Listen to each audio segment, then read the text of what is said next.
Karya ilmiah merupakan karya seorang ilmuwan yang ingin mengembangkan ilmu pengetahuan, teknologi, dan seninya yang diperoleh melalui perpustakaan, pengalaman, serta penelitian.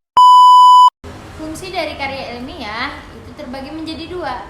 Ada yang secara umum, ada juga yang secara khusus. Baik, saya akan menjelaskan fungsi daripada karya ilmiah secara umum, yaitu sebagai sarana untuk mengembangkan ilmu pengetahuan, teknologi, dan seni yang berdasarkan dengan metodenya yang sistematis, metodologis, dan konsisten.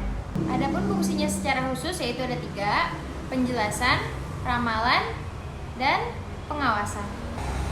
Jenis-jenis karya ilmiah diantaranya itu seperti makalah, tesis, artikel, disertasi, skripsi, dan laporan penelitian lainnya.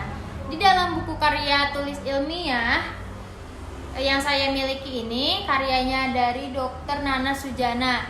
Ini menerangkan dan memberikan petunjuk bagaimana teknik penulisan yang benar dalam membuat makalah, disertasi, dan skripsi. Kalau kalian mau beli dan dipelajari di rumah, bisa banget ya beli di online shop tersedia di Shopee atau Lazada.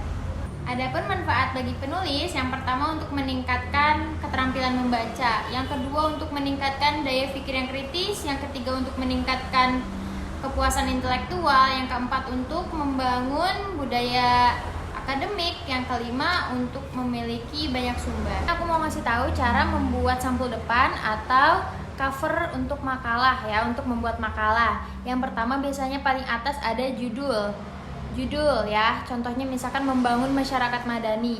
Yang kedua, kalian bisa tulis judul atau maksud ya, contohnya kayak disusun guna memenuhi tugas kelompok mata kuliah kewarganegaraan, pendidikan kewarganegaraan.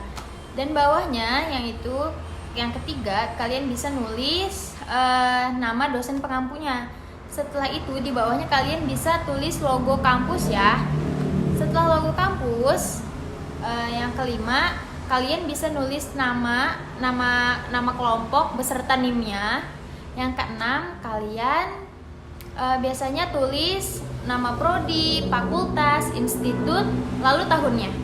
Inti daripada tujuan menulis secara umum yaitu memberikan informasi secara lengkap kepada si pembaca. Contohnya seperti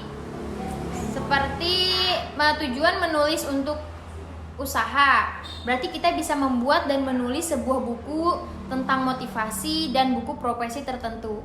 Contoh lain seperti menulis untuk hiburan, berarti buku yang kita buat berupa buku novel, buku cerpen, naskah drama, dan lain-lain.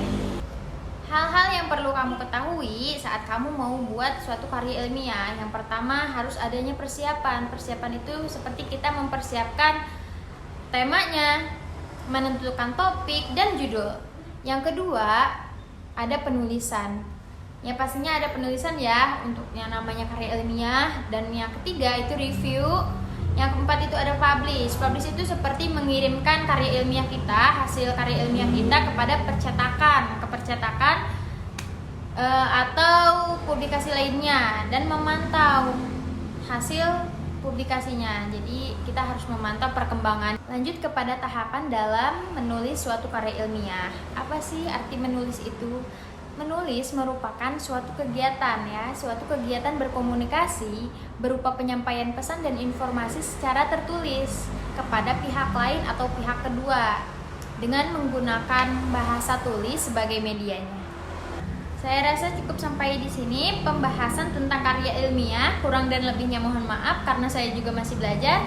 Terima kasih. Wassalamualaikum warahmatullahi wabarakatuh.